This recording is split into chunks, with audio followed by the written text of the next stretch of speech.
Hello friends, Bihar चुनाव, क्या तेजस्वी ने कांग्रेस को 70 सीटें देकर गलती की? बिहार विधानसभा चुनाव में राष्ट्रीय जनता दल आरजेडी के साथ महागठबंधन के तहत 70 सीटों पर लड़ने वाली कांग्रेस को 19 सीटों पर ही कामयाबी मिली है।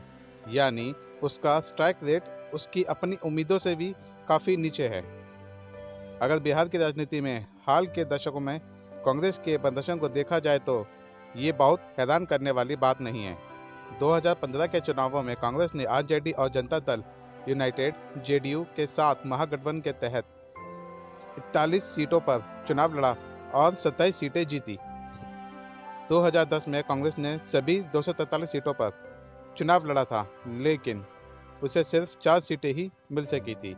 वहीं साल 2005 में बिहार में 2 बार चुनाव हुए, एक बार फरवरी में और फिर विधानसभा भंग होने के कारण दोबारा अक्टूबर में चुनाव हुए।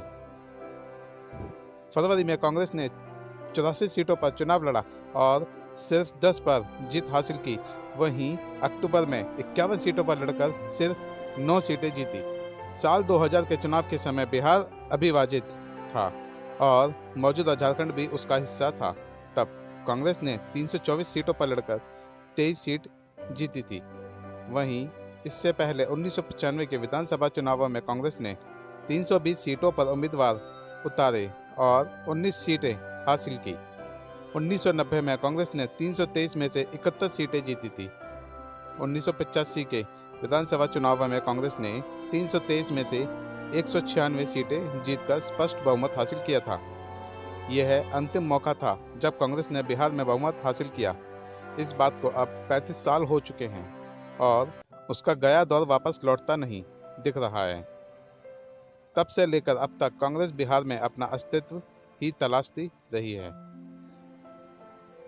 वरिष्ठ पत्रकार मणिकांत ठाकुर के मुताबिक कांग्रेस के खराब प्रदर्शन की स्पष्ट वजह है चुनाव से पहले की लचर तैयारी।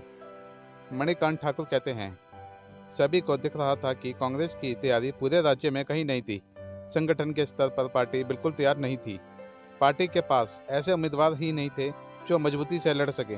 महागठबंधन में 70 सीटें लेने वाली कांग्रेस 40 उम्मीदवार मैदान में उतारते उतारते हाफने लगी थी।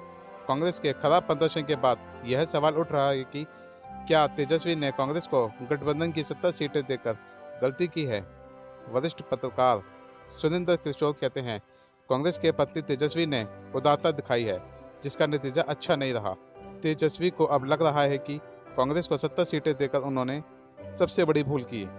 वहीं मणिकांत ठाकुर का मानना है कि तेजस्वी ने मजबूरी में कांग्रेस को 70 सीटें दी। वे कहते हैं, कांग्रेस के नेतृत्व में तेजस्वी यादव पर महागठबंधन में 70 सीटें देने का दबाव बनाया था और ऐसा ना करने की स्थिति में गठबंधन से अलग होने की चेतावनी भी दी थी। अगर कांग्रेस गठबंधन से अलग होती तो तेजस्वी के लिए भी खराब स्थिति हो सकती थी। तेजस्वी के पास बहुत ज़्यादा विकल्प नहीं थे। सुरेंद्र किशोर मानते हैं कि बिहार में कांग्रेस के कमजोर प्रदर्शन की वजह एक केंद्रीय नेतृत्व का कमजोर होना भी है। कांग्रेस साल 2014 के बाद में केंद्रीय सत्ता के बाहर है और पार्टी पर केंद्र नेतृत्व की पकड़ भी कमजोर हुई है। सब्सक्राइब करें हमारे चैनल देश ऑनलाइन पल्स ऑफ पीपल और बेल आइकन को क्लिक करना ना भूलें ताकि आप अपडेट रहे हमारे नई वीडियो से।